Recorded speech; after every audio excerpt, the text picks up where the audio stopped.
Welcome, welcome. This is an ECIS Women in Education event and really an opportunity to connect, collaborate, and just get to know one another. And that's why today's song was Stand By Me, because we're hoping by the time you leave today, you're going to find others that will stand by you regardless of the situation, and also to increase this collaborative community that we have. I just want to see what were some of the thoughts that was added to the Padlet before we move on in terms of practical advice. So we had, be the leader that you would like to work with. At the start of every school day, tour the building and check in with staff. Practical and good advice. That's a good one. Build relationships. Listen, listen, listen. I love some people put some quotes in there. Before you make a leadership decision, put yourself in the other person's position. So I think that's almost like the theme of what we're doing today with our seminar. So first of all, we don't want any more Stand By Me, just to let you know that we are a special interest group of ECIS, and we're pretty much a new SIG group, and these are the members of our team. We have Cam and Kim and Kyra and Liz and Erin, and that's if you want to follow us on Twitter. And we're just really excited because one of our main goals is supporting women in education and building a community. Now, you're probably wondering, why do we even have this event? Well, we have this event really to make connections and to also promote engagement. So connections tonight, share your Twitter handle in the chat. Let's start building this community. If you're tweeting, please use the hashtag Loft or ECIS. And we do have an official tweetographer, I just made that word up, which is my dear, dear friend and colleague, John Micton, who's going to be tweeting the whole way. And while we are engaging today, when you are in the small breakout rooms, please put your camera on. It kind of makes that, that connection. So let's see, when we talk about our guests, we have 3 special guests today, and I'm actually going to have them introduce themselves, but I'm going to give them a prompt because you could Google all 3 of these amazing women, but I wanted them to do something different. So this is it. I'm going to ask each one of our guests, and we're starting with Keryn, to first tell us their name. And obviously, her name is Keryn, by the way. You kind of know by the slide. But also share who is an inspirational leader and why does this individual resonate with her. So I'm going to start off with Keryn. Thanks, Nancy. Hi, everyone. I'm really excited to join you this evening. As Nancy said, my name is Keryn Dowling. I am the lower school principal here, also with Nancy at the International School of Luxembourg. So I get to work with her every day.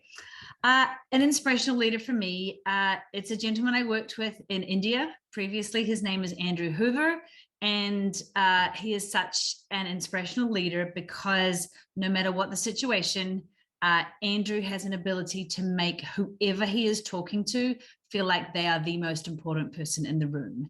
And I think everyone who engages with him and his leadership walks away inspired and just feeling better about themselves having that interaction with Andrew. Oh, that's lovely, Keryn. Thank you for sharing that. And next guest is Pauline O'Brien. Pauline, please introduce yourself, your position, and an inspirational leader. Hi everyone, great to be here with you all today. Pauline O'Brien, I'm the Director of Global Recruitment at International School Services. I was thinking long and hard about an inspirational leader, and to be honest, I think I've been quite lucky because I've had so many. And I found it really hard to choose, but I am going to choose one, clearly, and that's actually my mum. She was the most inspirational person in my life. She's no longer with us, unfortunately, but she really taught me common sense. And in all of my life, I've been able to apply common sense to all the other skills that I've achieved. And so she remains number 1. Thank you so much, Pauline. And now we're going to move on to Vicky, please. Hi, everybody. It's wonderful to be here, and thank you all for taking time out of your days. I'm Vicky Stiebert. I'm the director in Bergen International School up in Norway, rainiest city in Europe. Inspirational leaders, I think many to choose from, but one I think who's done things that I didn't think were possible is Angela Merkel. And she is intelligent, she's incredibly modest, but she opened the doors to millions of refugees, and people back then said, this is simply not possible. And this woman did it, and she did it with humility and against all odds. And I really take my hat off to her. So, thank you. Thank you so much, Vicki. You might have noticed there's a bit of a theme here. We started off with sharing just some practical tips about leadership, and then we're moving on to just some inspirational leaders. And do me a favor, could everyone just close their eyes for a minute? Yes, close your eyes. I can see some of you. And think of a leader that has inspired you. And how does it make you feel? And that advice. Those of you who want to share, you could put that person's name in the chat just to give them a shout out. And it kind of, I don't know, it kind of lets other people know that that person was in your thoughts. So learning from each other, I think, is one of the most powerful that we've learned even through COVID in terms of just connecting with each other. So tonight's theme is it's our advice to our younger self. So what is it that we wish we could have told ourselves maybe 10, 20, 30 years ago? So since I'm 22, I'm still in that young age. That's when you're supposed to say, Nancy, you look 22. No, it didn't work. Okay, I tried. So we're really looking at the idea. You look 22, Nancy. You actually look 17. Oh, I just love wanted you that, to know, Nixon. thinking of you. He's my buddy. I love him so much. What would be the advice you would give? And the reason why we're having this event is really, I want to give two reasons. The Women in Education SIG group, we started out in April asking, when we presented in April, what do people want from the SIG group? And the number one response was, we want to connect. We want to meet other leaders in similar positions. We want to be able to actually reach out to someone that maybe we met virtually, that maybe I could connect either by Twitter or by an email. So that's really the purpose for tonight, as I mentioned, is engagement and connection. So when looking at discussion about our advice to our younger selves, and there's our lovely guest younger. Don't they look great? Thank you for sharing that picture. They look gorgeous. So what is our discussion based upon? We're going to go into three areas. We're going to be looking at what I wish I knew about school culture in terms of advice, in terms of conflict management, and also what advice would our three guests give in terms of professional advancement. And each guest is going to start off one topic and then the others. And the most important thing I really want us to do today is please ask. Use the chat. At one point, I might just stop the speakers and you might say, wait a minute, I have a question. Put it in the chat. I'm going to try to keep aware of it. I might even ask John to help me out with the chat. If he sees he can just call out. But please, this is a time to connect. And if you do see someone that resonates with you, do a private chat and let them know. So let's start off with the idea of school culture. And I'm always going to start off with a prompt. And I'm actually not going to read it to you. I'm going to have you read it. And then I'm going to stop sharing so we can really get that sense of community without having a slide in front of us. So take a moment to read.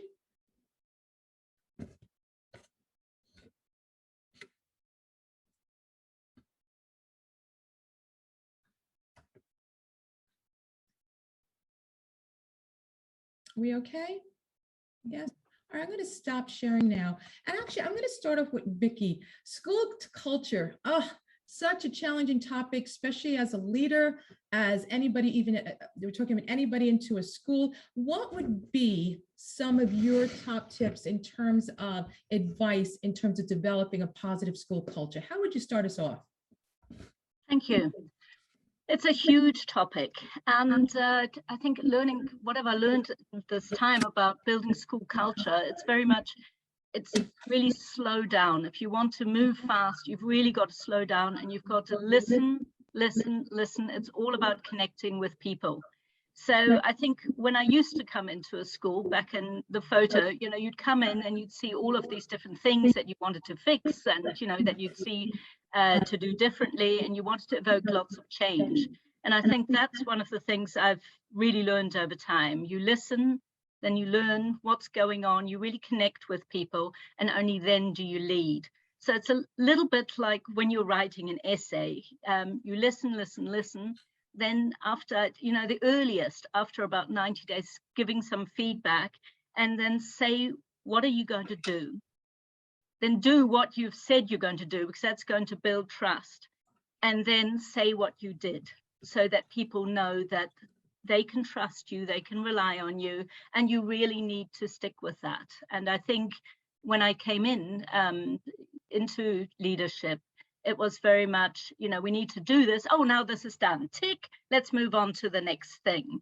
And just because it's been in my mind for, you know, many, many months, doesn't mean it's been in other people's mind. So we all know it takes 7 times to repeat something before it'll be lodged in somebody else's brain, whatever culture you want to see. And model it from the first day. How do you want things to be? Be really visible. Connect with every staff member and continue to listen. And when you go through one group, I mean, as directors or as school leaders, we're working with students, we're working with parents, we're working with our colleagues. And it's all the time. You think you've built school culture and that things are going well, and then you find you need to be working with the next group. And so the circle, it never ceases. And I think those things are really, really important. It's those connections that help us build school culture and to really be reflective in the process. Vicki, one of your comments actually aligned with one of the pieces of advice that was given, saying that starting off each day, walking around your building, making those connections. Was it ever hard to hold back, knowing you're like, I really want to take care of this right now, like, and you're dying to do it, but you knew it was better to hold back? Nancy, it's hard every day. It is. But if you've got your priorities right, you know, taking that time. I spend an hour every morning now. I never used to do that. I used to have my to-do list, and you had to run through that as, you know, and tick, tick, tick. And now I've achieved. Now I spend an hour in the mornings just sitting in the lobby, talking to people and making sure I connect with them. And the feedback and seeking feedback regularly. I've just put out feedback. People have answered it. I'm hanging it out in the staff room for all to see. Not everything's wonderful because you're not going to please everybody all the time. But it's, you know, and what am I going to do as a result of that feedback? And I think showing that vulnerability is also something that I've had to learn over time, that I think when you first get a new job, you think like, oh, I am wonderful. I know I'm not supposed to say that, you know, you're always supposed to be humble and all of those things, but we're not perfect. And, you know, I was pleased with myself and possibly not as patient and as reflective as I ought to have been. And so something, you know, you learn and you keep working on it. I love your example. It's like almost a quote from Brené Brown's book, you know, showing that vulnerability. And now I think I'm going to go to Pauline and then Keryn about what about your thoughts? Thank you, Vicki, that was brilliant. I love the takeaway for me is just that vulnerability and just modeling that behavior. Pauline, how would you continue the idea of promoting or advice you would give in promoting that, or advice to your younger self for school culture? I think school culture changes with every new person that comes into the culture. And so being aware of that and keeping updated, right? Really doing a check on ourselves about our school culture and actually articulating that openly and honestly with each other.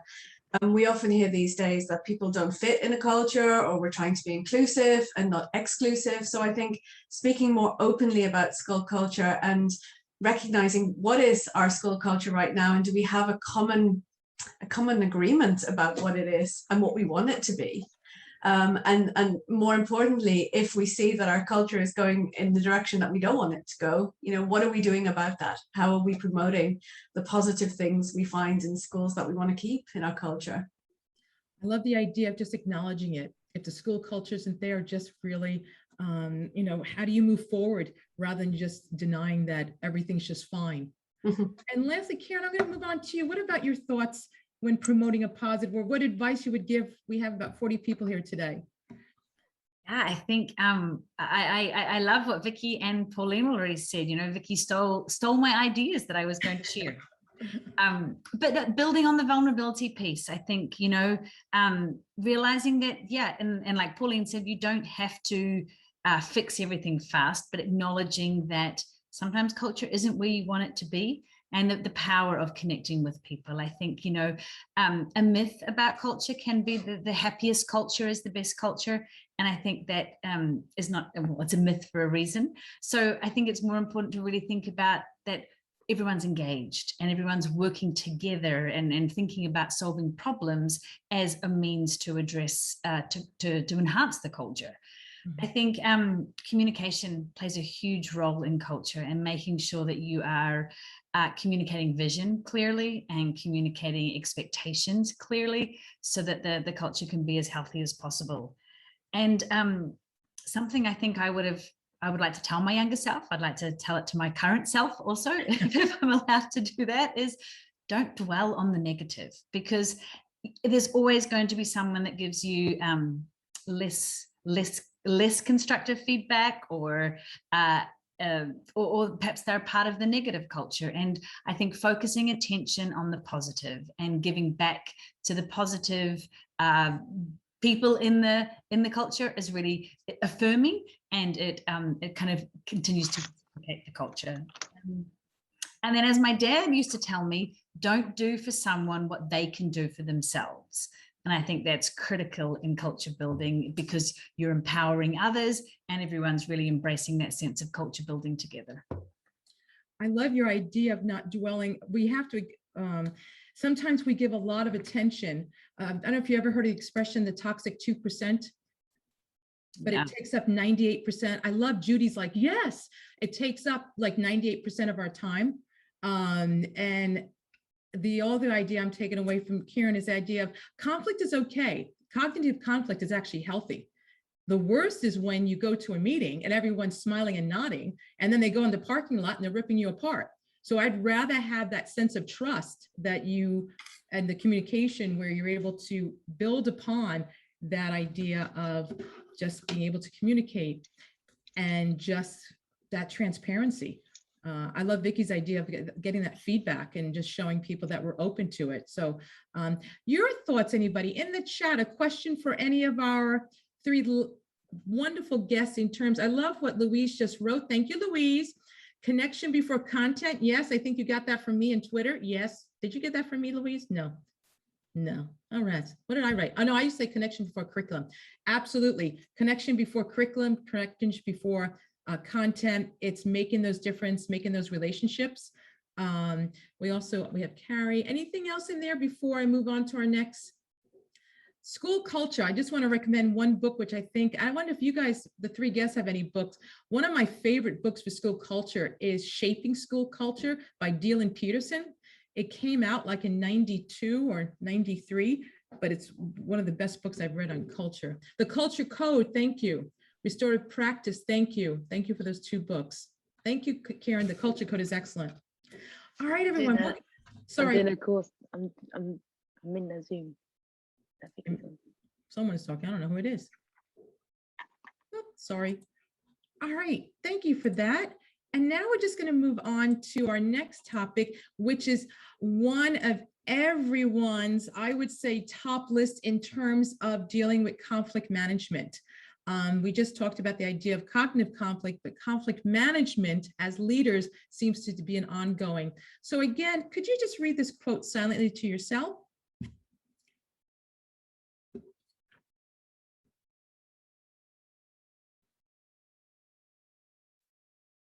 And this time, I'm going to start with Keryn, the idea of conflict management. Big topic. It's a big topic indeed, Nancy. And it's something that I think that as leaders, and perhaps more particularly as women leaders, we're always growing in. I think I've got better, certainly over time. I don't fear it like I used to. I think that's what I would have said to my younger self straight away is, don't be afraid of embracing conflict. As particularly as you mentioned, cognitive conflict is how we grow and is how we enhance schools. So I think, yeah, for me, conflict kind of comes into two categories. There's in the moment conflict, where perhaps you're surprised by an email catches you off guard, or an interaction with someone catches you off guard. And I think recognizing your own strengths within dealing with conflict and reflecting on those, obviously not in the moment of conflict, but recognizing those and identifying those ahead of any conflict, And also recognizing what your triggers are, because we all have them. We all have those people that can really say one thing and we're ready to launch into our tiger mother self. And so I think as much as possible, when it's conflict in the moment, remain calm, try and distance yourself from the emotion. I always try to, face-to-face is always so much better. So, if you get that email, fine, draft the email, but don't send the email, as my mum always used to tell me, but then go and follow up face-to-face and give it time. I think my younger self would have liked to act pretty quickly and sometimes impulsively and immediately try and address the conflict, because as a woman and as a leader, I don't like when something's left unsettled and that conflict is lurking a little bit. And so I think advice to my younger self, be comfortable with it left for a little while so you can calm yourself and distance yourself from the emotion. And I think when you are, when it's conflict you can prepare for, you're heading into a difficult conversation, I think then, it's really looking at making sure you've examined all sides. Are you going into the conflict with all the research and all the data that you need to have a well-rounded conversation and a well-resourced conversation? I think, again, embrace that cognitive conflict, because as Brené Brown said, being clear is kind. And also there's two really important points that I learned kind of recently. One is rehearse, have a critical friend, rehearse that difficult conversation if there's time, so that you can, go through mentally and prepare where those sticky points may be and perhaps handle them differently. And then have an exit strategy. So be okay in that conflict to say, perhaps this isn't going as smoothly as we wanted it to go. We might need to revisit this in time. Or, it sounds like we both need a bit of distance here. Let's come back or get a third person in the room, whatever is needed. But I think having an exit strategy is always helpful going into a conflicting situation.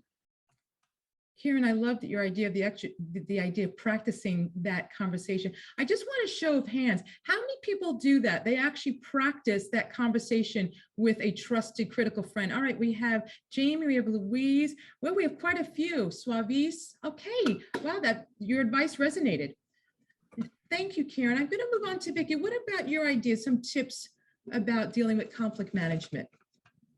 Yeah, I think that many of the things Keryn says, I completely agree with. I think the thing is, somebody comes into your office or you get an email and you're like, that's just terrible. And really you haven't got a full picture of what's going on. So first thing is breathe.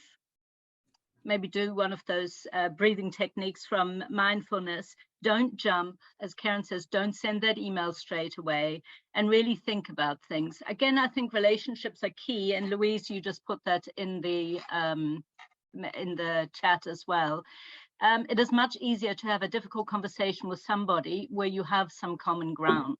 And I think also when you're having this difficult conversation, no one wants to lose face, and particularly we're dealing with people from all around the world.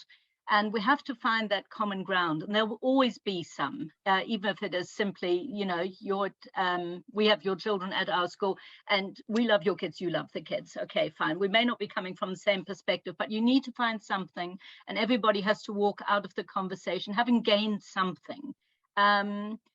With very complicated matters, I tend to use protocols, which were probably some of the best PD I've ever had. To make sure that everybody really hears one another, that it's safe, everybody has equal voice in the conversation. And I think that's when it's a very, very complex problem, it's a good thing to use a protocol and to let people know beforehand, a bit like Nancy said at the beginning of this, what is it that you can expect in this meeting, and how are we going to conduct ourselves, and what are our common norms in this? So you move away from the issue, the emotional of it, to the core of the issue, and really try and depersonalize it. So those are some of the things I've learned over the years. But yeah, if you ever get the chance to do SRI or learning about protocols, Bob Garmston's work, then do take the opportunity. It widens your backpack immensely, particularly when you're having to deal with conflict. Thank you, Vicky. That was actually one of the questions in the chat. Which protocols? So adaptive schools you would recommend? Adaptive schools, certainly. And what that gives you is a whole lot of protocols, because every issue you have is different. And then, you know, when you first do them, you probably go strictly by the protocol, and you start adapting them a little bit as you go. But one of the most important things is right at the very end to check in with everybody in the room as to how they're feeling right now, so that you can then go, okay, you may not have solved everything, but you may have found some common ground in this. And again, that's about the connection with people. So yeah, so that's something. The two takeaways I'm getting from your conversations, it looks like there's somewhat planning. You know, Yeah. Keryn mentioned an exit strategy, practicing the conversation, the protocols. Pauline, I'm going to move on to you. What are your thoughts in terms of conflict management, and what else would you add? Yeah, Keryn and Vicky have covered quite a bit. I would say always go in with the best intentions to resolve the issue. And indeed, that both people come away feeling validated. You always have to validate the other person's reality. And I think that's really important. And often conflicts, you might be having a discussion around a conflict where actually there's something much deeper is the issue. And really just listening to respond rather listening to react, and to try and dig out what the actual real issue is that you need to deal with, and to try and come to the best agreeable solution for both parties. Emotion is a big thing as well, and cultural competence. You know, if someone shows emotion, how do you respond to that? How caring and how kind are you in that conversation? You know, if someone's angry, how do you manage that as well? There's really being grounded in yourself, in setting, I think, at the beginning of a conversation, to say, if it's a face-to-face, you know, this is what we're going to work through today, this is what we hope to achieve at the end, and then sit back and listen, and again listen to respond rather than to just react. You're muted, Nancy. That's a first. I was muted. Geez. I love your idea of just listening and seeing where this individual is coming from. And at times it isn't the issue of the actual conflict. It's something, it might be their family, it could be their home, something with their child, and school is just the outlet to let it go, you know, in terms of that. We've just these three women who I respect so much have just given us some amazing tips and advice. And now I want you to meet some of the others that have joined us today. So we're actually going to go into a breakout room, and this is going to be your prompt, please. We're going to do a protocol, which is called the 4A. And what I would like you to do is pick 1A to share. And you're going to be in a small group. So Abby, we're going to have groups of 3. We want 3.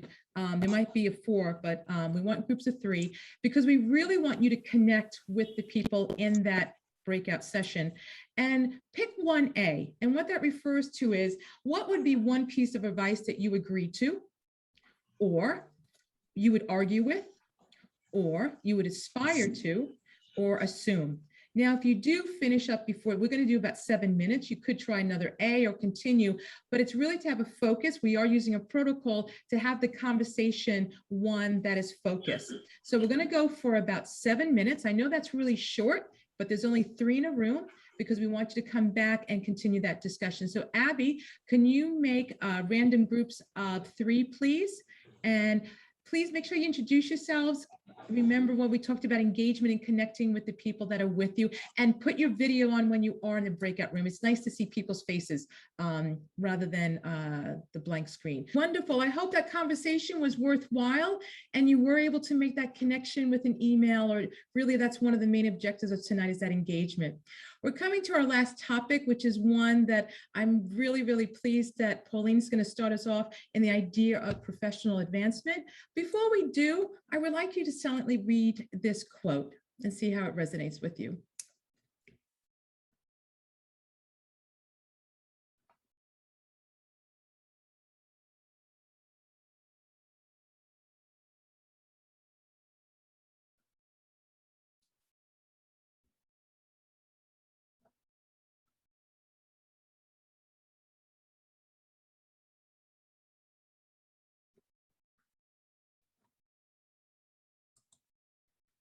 Pauline, I'm going to start with you, please. I feel like this is an area that you work with, I think, every single day. So thank you for being here and just starting off with this topic.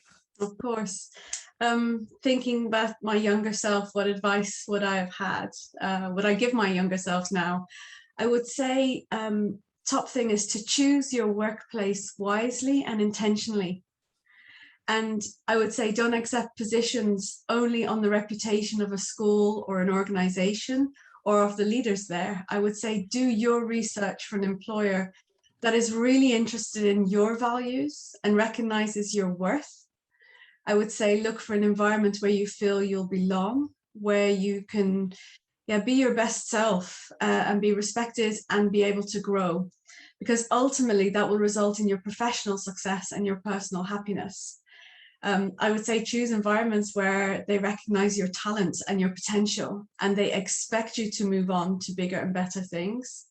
And I would say don't allow employers to hold you back because it's in their best interest. That's the advice, the first piece of advice I would give. Can I just ask you a question? You deal with this every day. What is some of the biggest mistakes you think people have made in terms of advancing their careers? I think we hear about, and they're still referred to as top tier schools, and therefore people want to work in top tier schools and that would look good on their resume, and there's an assumption that that will advance their career somehow. Yet when they have taken positions in these schools, they've realized that actually it's not a match for them and who they are, and they're not developing as they thought they would have.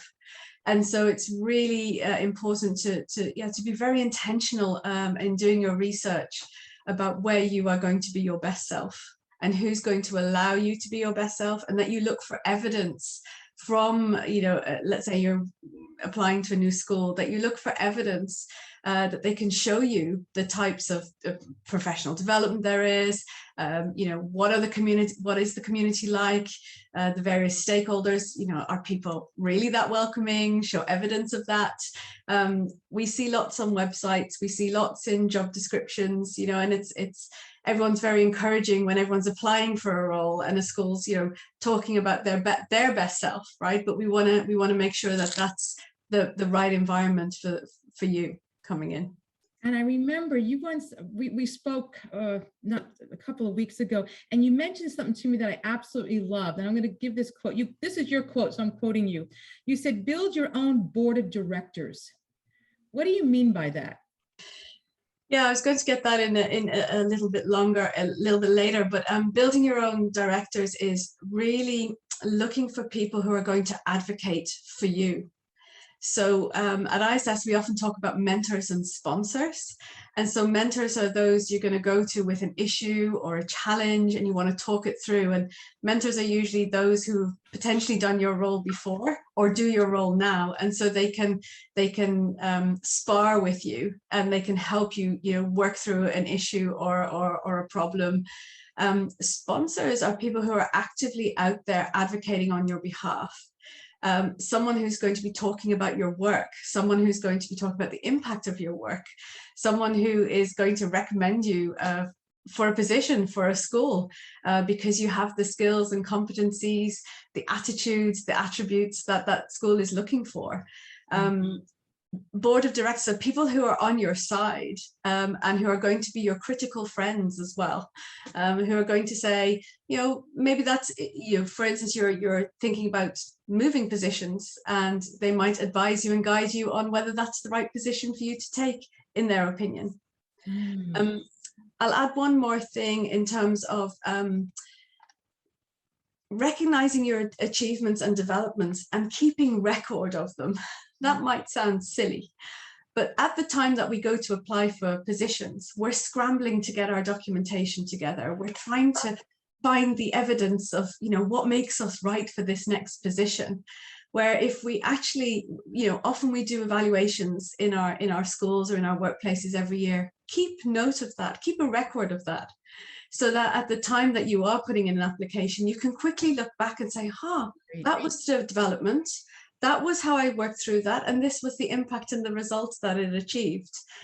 And this is really helpful for building your documentation as well, and for updating CVs to match the job descriptions that you're applying for. I think it's also important to communicate in your environments about the things you're proud of that you're achieving, and that also helps build your brand. You become known for your positivity, for your developmental work, and this being happy about your achievements and proud of your achievements shouldn't just wait for an evaluation, right? It should be widely shared. I love that tip about just collecting it, collating that data during the process rather than waiting to the point that you're applying for a job. Thank you, I love that. Everyone write that one down. I would say build some data and also some anecdotal examples of data as well. That's a great, I love that. I didn't even think of that. Thank you, Pauline. I'm going to move on to Keryn. What about you in terms of advancement professionally? Yeah, thanks, Nancy.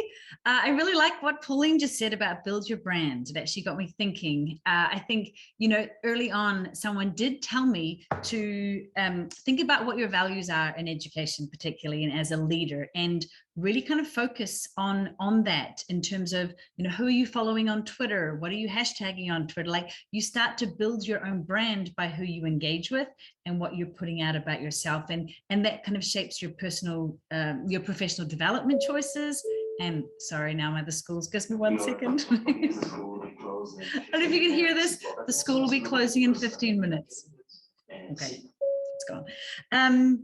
Yeah, I think, in terms of career advancement, take a chance. I think that back in one of my much younger career positions, I saw an opportunity, and I was really kind of scared to ask for it. I was in a position as a curriculum coordinator, and we had a new principal come into the building, and we didn't have an assistant principal. And I kind of knew that was the next natural step that I wanted to do on my path to become a principal. And it took me the longest time to get the courage to ask to be promoted, in essence, to the assistant principal. And as soon as I did, it happened overnight. And they said, why didn't you ask earlier? We didn't think you wanted it. So I think if you see a position out there that you want a promotion, or even if you can create one with your own school, don't be afraid to ask. What really is the worst that can happen? They might say no, but at least you asked and you got an answer. I think you have to follow your gut in terms of making career decisions for yourself, and you know what's right and what doesn't feel right. And I think, as Pauline said, sometimes the big shiny name schools or position might have the bells and whistles, and if it doesn't sit right inside of you, then that is not the best path for you. And then I think I would tell my younger self, just remember to empower other women who are coming behind you, and give credit where credit's due, and shout out all the great things that other aspiring women leaders do. I actually have a shout out here. Many of you might not know this, but Vicky was one of my principals a couple of schools back.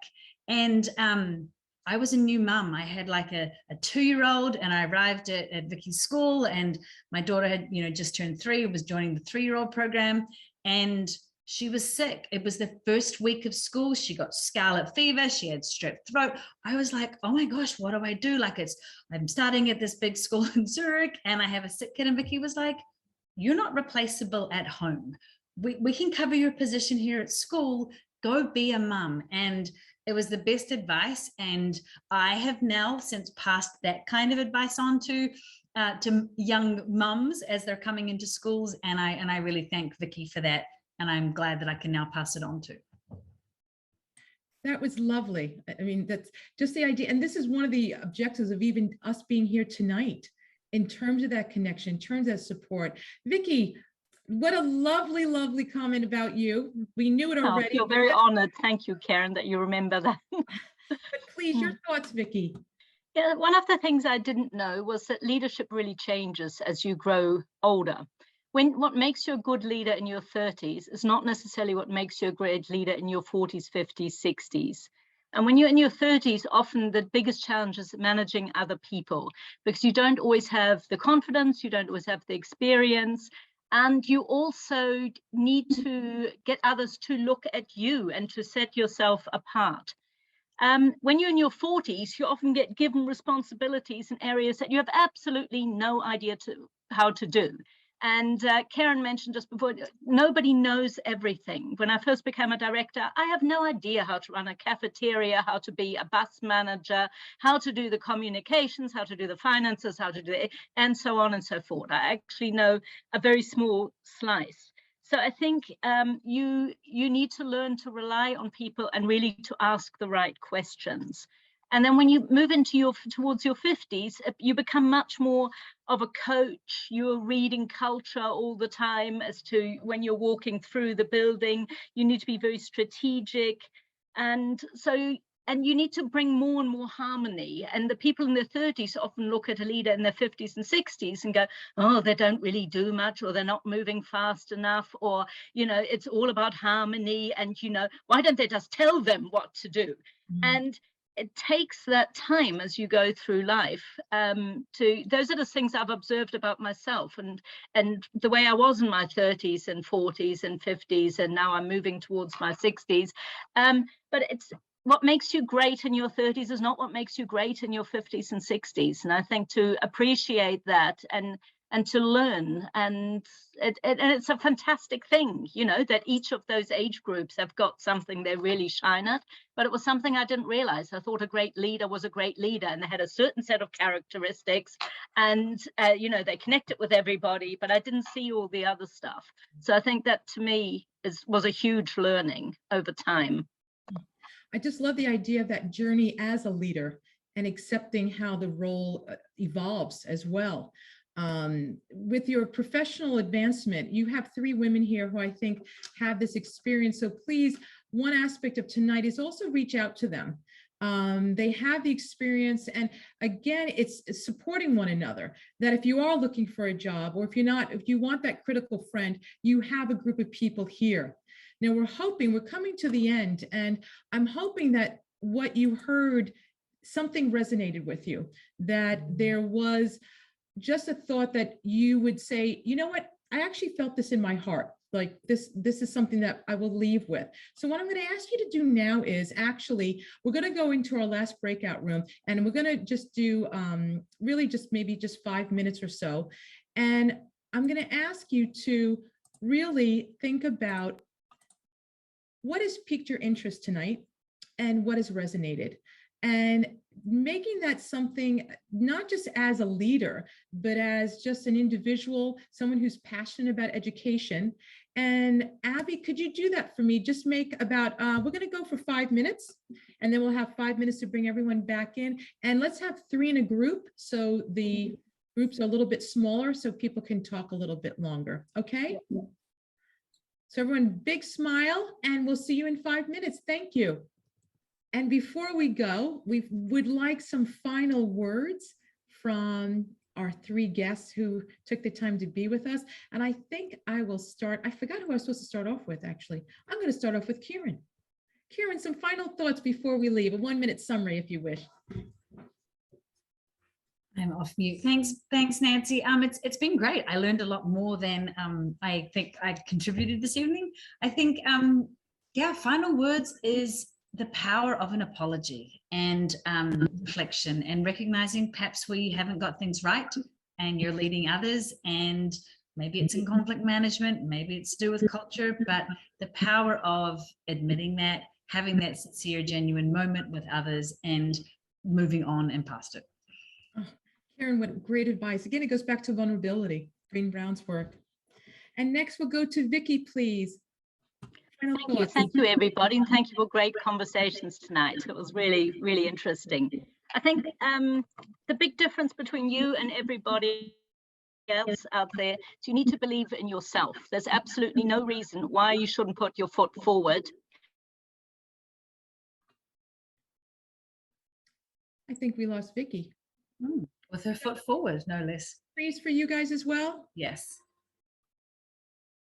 So I think we'll wait a minute, and hopefully she's coming back. I think I'm just going to move on to Pauline, and then we'll get Vicky back. Pauline, are you still there? I'm still here. I would say, don't be afraid to ask for help and guidance. There's lots of people out there that can help us. And I would also say lead with your head, but also with your heart. That was something, depending on which phase of life, Vicky described that earlier really, really nicely, in the different phases of leadership, 30s, 40s, 50s. I think the older you get, the more you can lead with your heart as well, because you can sit back and reflect more openly and with more vulnerability. You're on mute, Nancy. Again. You know what? I've never done a virtual session before. This is my first time. So, you know, that's not true. I love the idea of just leading with your heart. To me, that's always the connections and really looking at the individual. Everyone, I just want to say thank you for taking the time. But before, I just would love to just give my gratitude to Keryn and Vicky and Pauline for doing this. When I first asked them, it was immediate. They said yes. And can everyone just unmute yourself for a minute and let's just do something rogue and just go on the count of 3. Yay! 1, 2, 3. Yay! Yay! At the end of the show, truly, Pauline, Vicky, and Keryn, I hope that we appreciate your time. And the most important thing, oh, she's back. Vicky's back. I think Vicky's back. Oh, now you have to mute everybody. Okay. This is like, now we've gone rogue. The most important thing tonight is, please, I'm not going to end it too quickly right now because there's quite a few Twitter handles that were put in the chat. So look at them, see if you want to connect with anybody. This was part of the ECIS networking series. We had 3, which we're really proud about. We had Liz Fries to start off. We had Kim Cafino. And then this is our last one for the 21 school year. And then for 2022, we're going to have another series of events, which are going to be totally different. So I'm really thrilled that the SIG can be working and collaborating. But the most important thing is us. Is that we're connecting right now. So thank you for your time. A very big, I do a loft and we do something, and I'm actually going to do it tonight. I love the idea of head, hearts, and hands. And right now what we're going to do is everyone's going to put their hands on the side as if we're actually going to do a high five together. So you have to put your hands up. Everybody, I know this is totally cheesy, but I'm cheesy. So on the count of 3, we're going to do a high five. 1, 2, 3, high five. 1, 2, 3, high five. Everybody, thank you so much. And thank you, Pauline and Vicky and Keryn. This was really a wonderful way to end our networking series. And we have much gratitude from ECIS and our SIG group. So thank you for coming, everybody. Bye-bye, and thank you. Thanks, everyone. Thanks. Thank you.